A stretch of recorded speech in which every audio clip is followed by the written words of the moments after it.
3 neighbouring farms have protected a stretch of coastline around Cape Turnagain through the QE2 National Trust. Fencing off several kilometres of ecologically valuable areas across some challenging terrain has also improved farm management.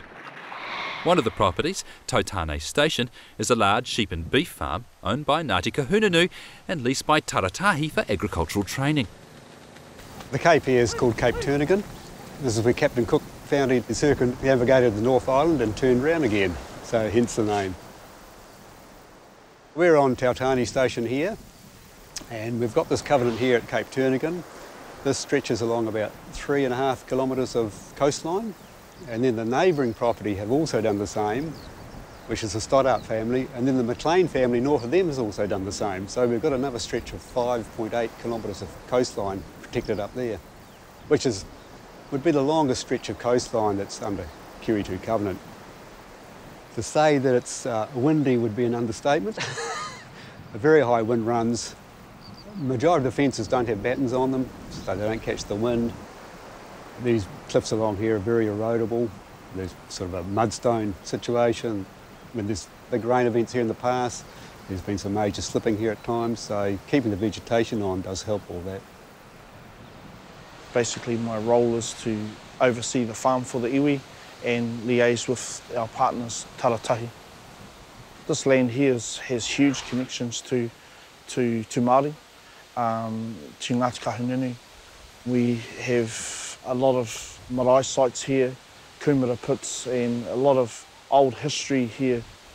Over time, there's been a lot of mai on how this whenua was lost to a lot of the hapu and whānau. So with the iwi, getting this land back was in some way has sort of helped with the healing process for those families. There was a lot of controversy over the selling of these lands, but the history here is huge. We've always been huge kaitiaki of the land, of the moana, and just like our tupuna Kahungunu, he was a harvester of the moana and a cultivator of the land.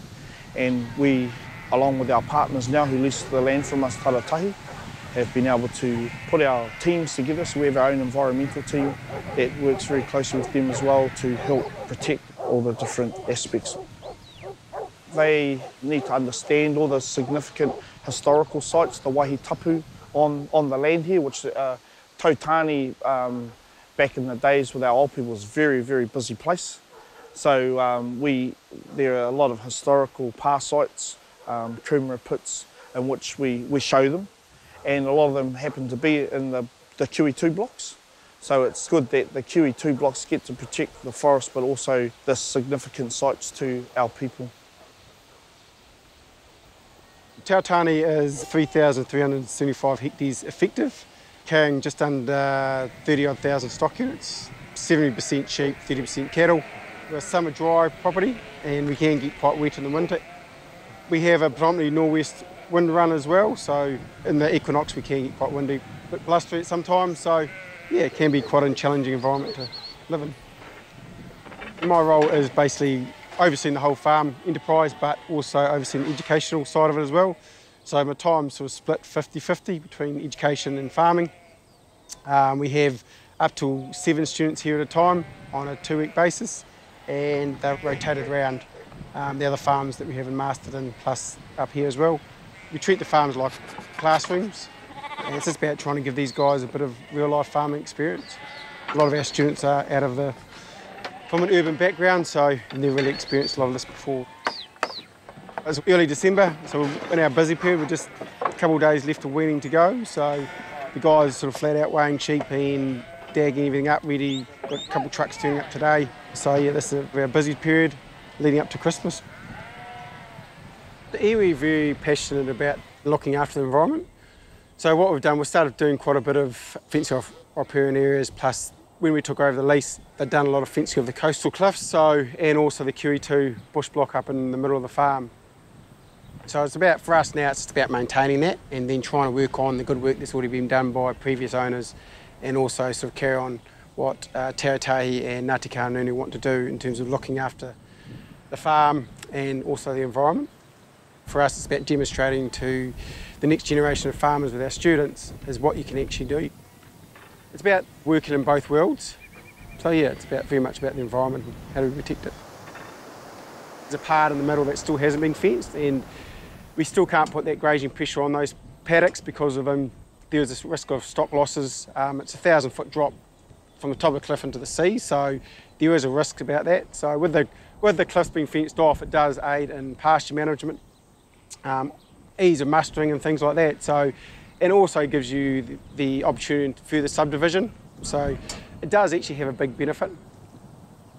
There is a cost, but there's also, for us, there's quite an advantage to that, and there's going to be a cost if we don't do it. I think the way that farming's going, we've got to be really careful how we treat the environment, how we are seen from overseas, and also local community. We've been involved in trying to eradicate some of the pampas on the farm to help stop it seeding in the QE2 blocks. We're doing all the riparian area fencing ourselves, and we'll start doing some planting as well, and the students will be involved in that. It can be challenging. I mean, you've got to be careful you put your fence lines and that with wind erosion and all that sort of stuff, so it needs a little bit of thought going into the whole process. We've got a wind station on top of the Cape there, and I think the highest wind since we've been here is about 220. For the last 10 days we were sitting on about 150k average, so if we had battens I don't think the fence would still be there. We're pretty lucky with Horizons and then also Bill from QE2. So with Horizons and that, we just sit down and have a chat about what we're trying to achieve. We've got a plan in place in terms of what areas we want to fence, plant out and things like that. So it's just about working to that, talk to the iwi, what are their thoughts around that, what they want to do, and then it's about working together around those areas. These pieces of bush were obviously left here, they were never cleared, and so they're obviously practical to fence off, but of course there's a management advantage in fencing them off because they would have been hard areas to muster and stock would have disappeared into them. So fencing them off is a win-win for conserving biodiversity and for farming management.